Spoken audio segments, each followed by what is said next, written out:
అది నమో బుద్ధాయ అందరికి జై భీములు.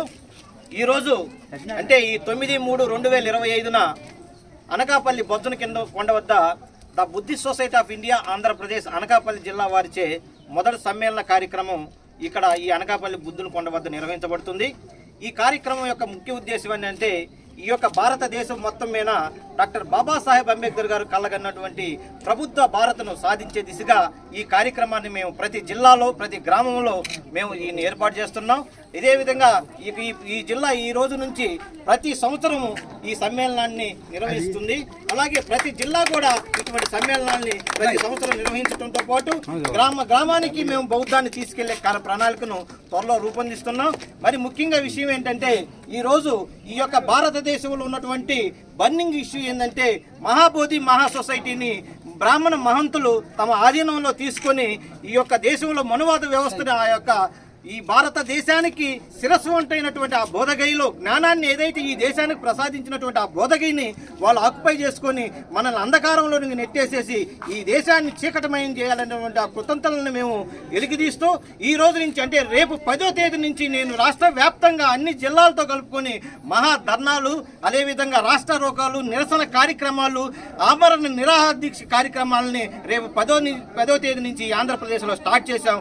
అదేవిధంగా విజయవాడ అంటే మన ఆంధ్రప్రదేశ్ రాజధాని అయినటువంటి అమరావతి విజయవాడలో ఈ నెలాఖరులకి మనం వన్డే హంగర్ స్ట్రైకు అదేవిధంగా మన హంగర్ స్ట్రైక్ చేసేటువంటి ప్రదేశం నుంచి ర్యాలీగా బయలుదేరి కలెక్టర్కి మెమోరాండం ఇచ్చి ఆ తర్వాత అంబేద్కర్ గారి 125 అడుగుల విగ్రహం వద్ద మనం ఈ యొక్క దీక్షా కార్యక్రమాన్ని ముగిస్తాం.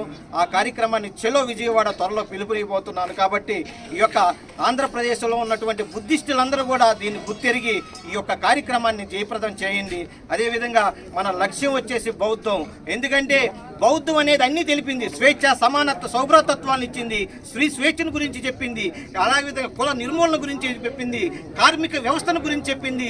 ఈ బౌద్ధం చెప్పినటువంటి పాయింట్ ఏది లేదు. ఈ భౌతికంగా ఈ దేశంలో పరిపాలన చేయాలంటే రాజు ఏ విధంగా ఉండాలి, ప్రజాస్వామ్య పరిపాలన వ్యవస్థ ఎలా ఉండాలి, ప్రతి ఒక్క విషయాన్ని పూసగుచ్చినట్టు చెప్పినటువంటి బౌద్ధం. బుద్ధుడు మనం అనుకున్నట్టు కేవలం ఆధ్యాత్మికవేత్తో లేదా అహింసక మార్గదర్శి అనుకుంటారు. అది పొరపాటు. ఈ దేశంలో ఉన్నటువంటి రుగ్మతలను చీల్చి చెండాలినటువంటి గొప్ప విప్లవ యోధుడు తథాగత గౌతమ్ బుద్ధుడు.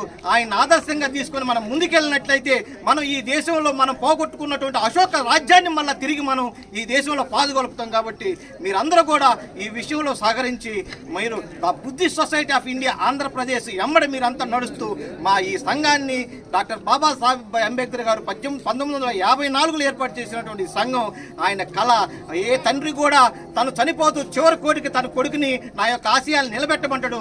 అదేవిధంగా 1956 తర్వాత ఆయన చనిపోతూ నా ప్రజలు, నా జాతి ప్రజలు అవసరమైతే ఈ భారతదేశాన్ని ప్రభుత్వ భారతదేశంగా చేయడానికి తమ ప్రాణాలైనా లెక్క చేయకుండా కృషి చేస్తారని చెప్పి ఆ మహానుభావుడు ఇచ్చినటువంటి మన తండ్రి గారైనటువంటి అంబేద్కర్ ఇచ్చినటువంటి ఆ చివరి కోరిక నెరవేర్చడం గాను మేము ఈ బౌద్ధ కార్యక్రమాన్ని చేపట్టి ఈ దేశాన్ని త్వరలో బౌద్ధమయం చేసి అశోకుడు సాధించినటువంటి రాజ్యాన్ని మళ్ళీ తిరిగి మేము సాధిస్తామని చెప్పి ఈ యొక్క పత్రికాముఖంగా తెలియజేస్తున్నాను. నమో బుద్ధాయ.